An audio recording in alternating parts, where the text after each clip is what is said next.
News है आप लोगों के लिए, मतलब एक ऐसी सरकारी नौकरी जिसके लिए आपको परीक्षा भी नहीं देना है। आप ऐसे मान करके चलिए, सिर्फ आपके पास में आपके मेरिट के आधार पर ये नौकरी आपको मिल सकती है, और नौकरी भी कौन सी, तो सरकारी है। अभी हाल फिलहाल आपका जो है ये पूरा का पूरा नोटिस आया है और आप इसे देख सकते हैं। सरकारी रिजल्ट एक वेबसाइट है, आप वहां पर जाकर के देख सकते हैं। जो सरकारी रिजल्ट वेबसाइट होती है उस पर जितनी भी सरकारी नौकरियां हैं वो आ रही होती हैं, और उनका पूरा का पूरा जो वैकेंसी है वो सारा दिया होता है। मैं अक्सर बच्चों को बोलता हूँ कि अगर आपको ये नहीं पता कि सर हमें जो वैकेंसीज आ रही है उसका पता कहाँ से चलेगा, कब चलेगा, कितनी पोस्ट है और सारी जानकारी, तो आप इस वेबसाइट पर जाकर के देख सकते हो। भारत में जितनी भी सरकारी नौकरियों की बहाली आ रही होती है वो सारा का सारा लिस्टिंग यहाँ पर होता है। अभी आप देखोगे तो इसमें एक पोस्ट है इंडिया पोस्ट जीडीएस करके, जिसमें यहाँ पर अप्लाई ऑफलाइन का ऑप्शन है। इसके पूरे नोटिफिकेशन को मैं मेरे भाई यहाँ पढ़ करके दिखाता हूँ, जिसमें आपको सारी बातें कही गई है। इसमें जो नोटिफिकेशन आया है अलग अलग राज्यों की वैकेंसी है। अब ये है क्या, तो सबसे पहले ये जो जीडीएस की है क्या है मेरे भाई, तो आप समझो। जीडीएस का मतलब हो गया ग्रामीण डाक सेवक। ग्रामीण डाक सेवक कौन सा, जो आप पोस्ट मास्टर डाकिया जिसे आप कहते थे बचपन में, जो आपको चिट्ठी ला करके देता था, ये उसी डाकिया की वैकेंसी है। ठीक है, इसके लिए जो योग्यता होनी चाहिए वो सिर्फ और सिर्फ 10वीं पास होगा। कोई पेपर नहीं होगा, कोई फिजिकल विजिकल कुछ नहीं करना है मेरे भाई। जो आपके मार्क्स होंगे उसी के आधार पर आपका जो मेरिट है वो बनेगा।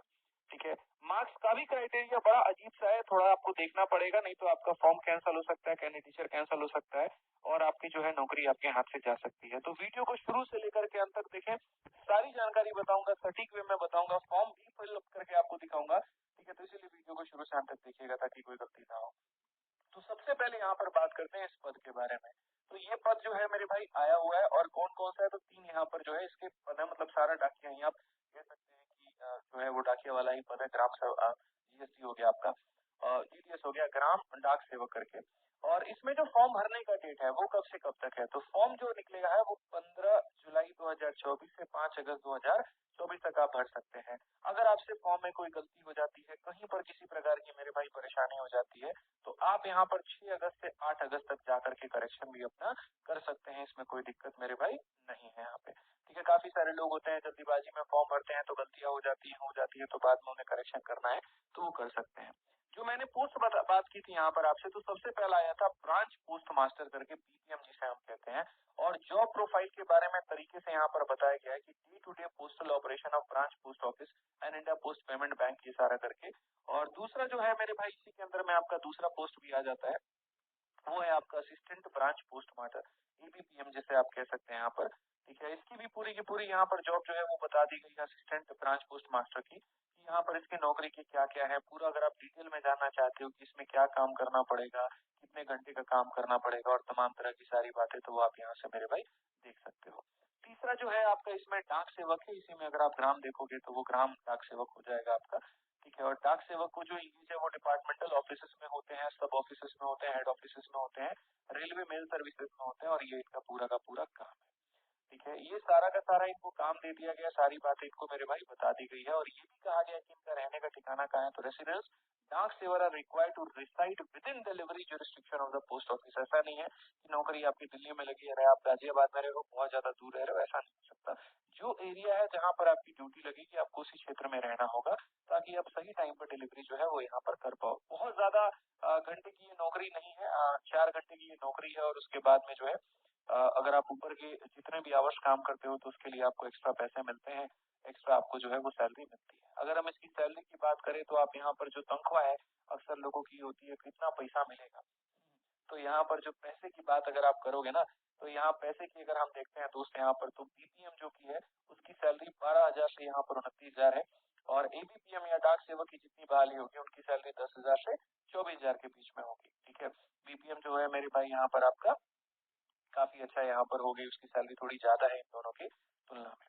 एलिजिबिलिटी क्राइटेरिया की बात करें तो देखिए उम्र को लेकर के सबसे पहले बता दें, इसके लिए कम से कम मेरे भाई 18 साल की उम्र चाहिए। काफी ऐसे बच्चे होते हैं, ठीक है, जो 18 साल से कम में ही आप 10वीं पास कर लेते हैं, लेकिन आपको भी पता है कि जो रोजगार देने का है, मतलब आप अगर 18 साल से कम में कहीं पर भी नौकरी कर रहे हैं, चाहे वो सरकारी दफ्तर हो या किसी होटल में हो या कहीं पर भी हो, तो वो एक अपराध है। ठीक है, उसके लिए काफी बड़ी दंड भी मानी जाती है। इनफैक्ट हम लोग भी जिनको जॉब पे रखते हैं वो 18 साल से ऊपर के ही होते हैं, तभी आप उनको रख सकते हैं। तो उसी तरीके से यहाँ पर भी इसको अप्लाई करने के लिए मिनिमम एज आपका 18 होगा, और मैक्सिमम आपका यहाँ पर जो है वो 40 साल की एज में भी आप इसको अप्लाई कर पाएंगे। कोई दिक्कत की बात नहीं है, कोई परेशानी की बात जो है वो नहीं है यहाँ पे। उसके बाद में अगर हम यहाँ रिलैक्सेशन की बात करें कि किस कैटेगरी को कितने साल की छूट मिलेगी, मतलब जो 40 साल और 18 साल आपने देखा, उस 40 साल के अलावा भी क्या कैटेगरीज को अलग अलग रिलैक्सेशन है, तो बिल्कुल है।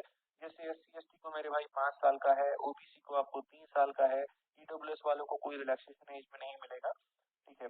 PWD वालों को 10 साल का है, और यहाँ पर उसी तरीके से बाकी सारे कैटेगरीज के भी यहाँ रिलैक्सेशन दिए गए हैं।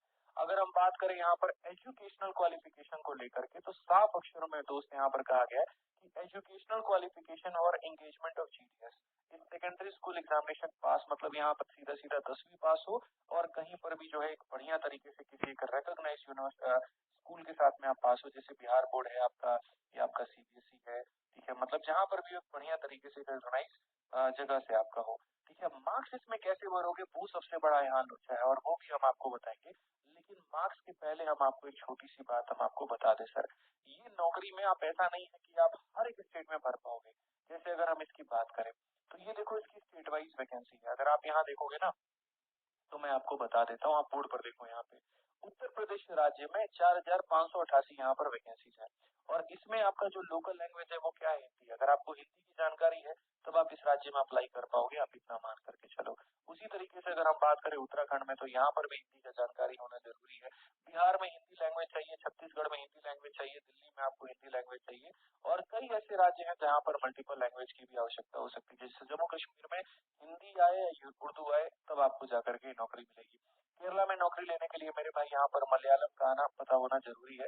अगर ये मलयालम लैंग्वेज आपको नहीं है तो आपको यहाँ पर नौकरी नहीं मिलेगी। काफी ऐसे लोग होते हैं, जैसे मान लीजिए मैं ही फॉर्म अप्लाई कर रहा हूँ और मैंने बिहार की जगह केरला से अप्लाई कर दिया, तो वहां जाकर के मेरी शक्ति हो जाएगी अगर मुझे यहाँ पर मलयालम लैंग्वेज नहीं आता है। तो कृपया उन्हीं राज्य में यहाँ पर उन्हीं राज्यों में फॉर्म भरे जिनका नॉलेज आपको हो। आपको उर्दू की नॉलेज नहीं यहाँ भरेंगे तो मेरे भाई छट जाएंगे, तो कोई फायदा है नहीं वो, ठीक है। आप अपना राज्य भी खो बैठेंगे, तो इस बात का ध्यान रखें। नॉर्दर्न से नॉर्थ ईस्टर्न स्टेट में आपको ये सारे लैंग्वेज हो गए, ये सारा मतलब पूरा का पूरा दिया गया है सरकारी रिजल्ट पर, आप उसमें भी देख सकते हैं। और ये जो नोटिफिकेशन है, मैं ये नोटिफिकेशन अपने टेलीग्राम पर डाल दूंगा मेरे भाई, तो आप वहां से भी पूरा का पूरा नोटिफिकेशन पढ़ सकते हैं। अब उसके बाद इन्होंने कहा कि ठीक है 10वीं का तुम्हारा क्वालिफिकेशन है, मार्क्स वार्क्स आगे, बढ़िया बात है, इसके साथ में यहाँ पर थोड़ा कंप्यूटर का नॉलेज हो और साइक्लिंग का नॉलेज हो तो बहुत बढ़िया है। रीजन मैं बताता हूँ मेरे भाई, क्योंकि जैसे डाकिये जो होते हैं ना, आप देखना जा करके, वो सारी की सारी एंट्री कहाँ करते हैं, कंप्यूटर में करते हैं। और उसके बाद में वो आपके यहाँ पर आते हैं ना पोस्ट वोस्ट देने, तो वो किस पर आते हैं, तो साइकिल से आते हैं।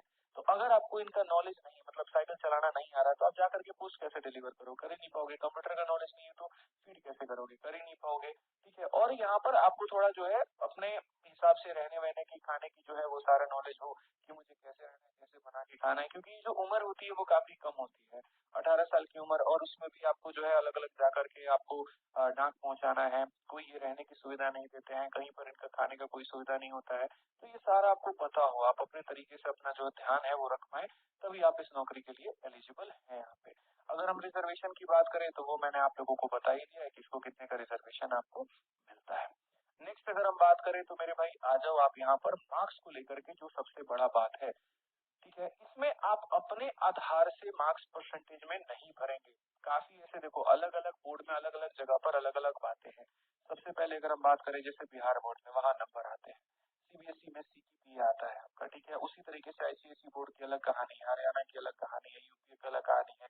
आप 5-6 पेपर देते हो, उसमें किसी को एक ऑप्शनल भी माना जाता है, तो ये अलग अलग फैक्टर्स होते हैं। अब इसमें बच्चा कंफ्यूज होगा काफी ज्यादा, तो मैंने कहा यार मैं खुद फॉर्म खोलता हूँ, तो मैंने फॉर्म खोला।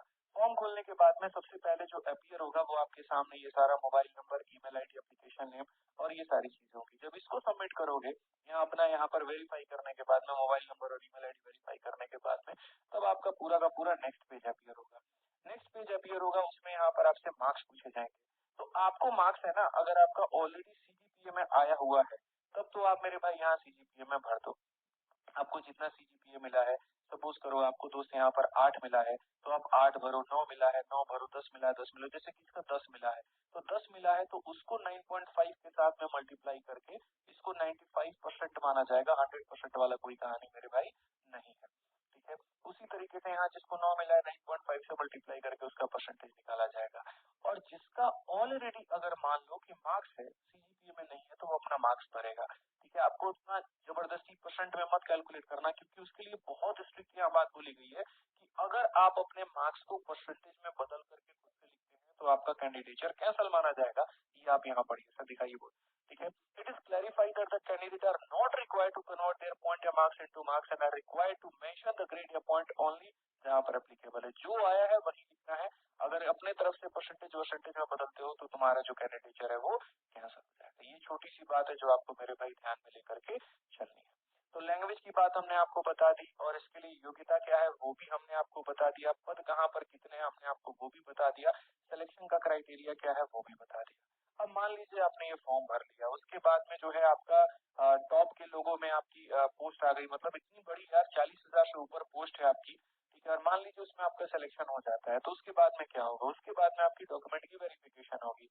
कौन कौन से डॉक्यूमेंट यहाँ पर बुलाए जाएंगे, देखिए ये सारे डॉक्यूमेंट हो गए आपके।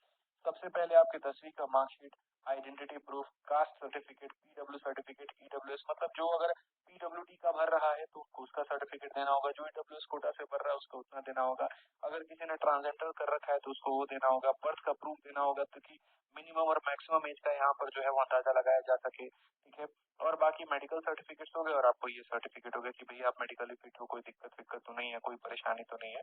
ठीक है, फिर उसके बाद में लास्ट में जो लाइन है वो आपके लिए बड़ी प्यारी लाइन आप लोगों के लिए हो जाती है कि final selection of the shortlisted applicant will be subject to two stage physical verification of the original document, firstly by verifying authority chosen by the applicant at the time of filling the application.